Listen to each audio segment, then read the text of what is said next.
Yo, what's going on, people? It's your boy Huncho, back at you again with another video. And so over this past month or so, some news has came out in regards to a man by the name of Joshua Molnar.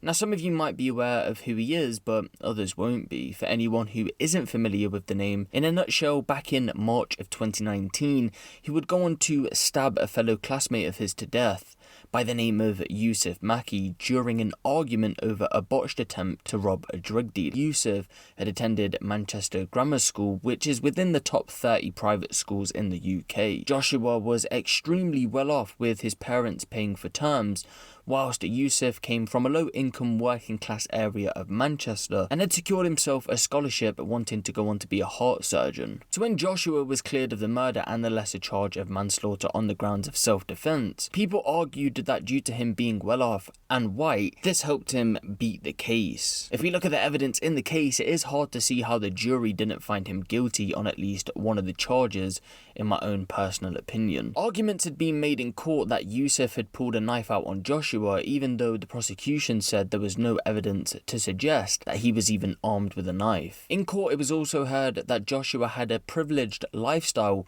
but was, quote, eager to create a bad boy image among other private school kids. He listened to drill music, smoked weed, and was known for carrying knives. He was described as a middle-class gangster who never had to live in the real world. So again, you can see that when he beat the case, why this caused outrage, because had it had been someone from a different background with similar circumstances, people were saying this might not have been the case.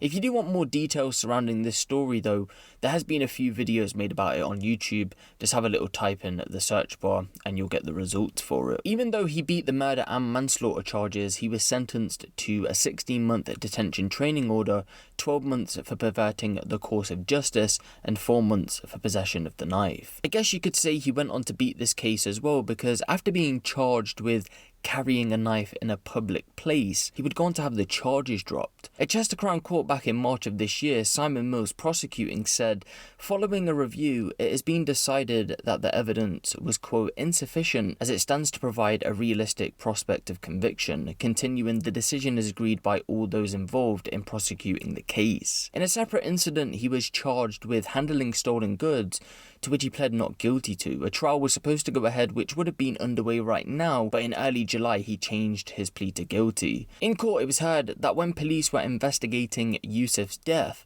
they came across an iPhone in a dressing table drawer at Joshua's home.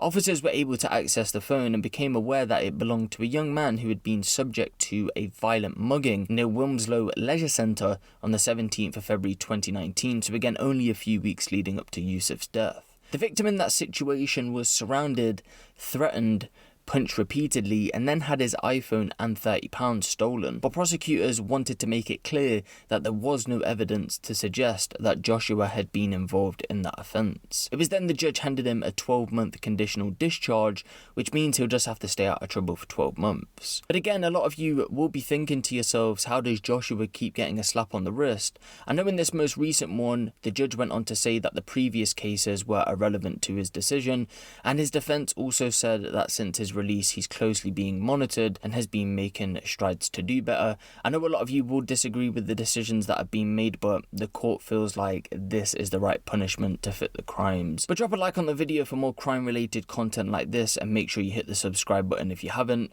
It's been me, Huncho, and I'll see you in the next one.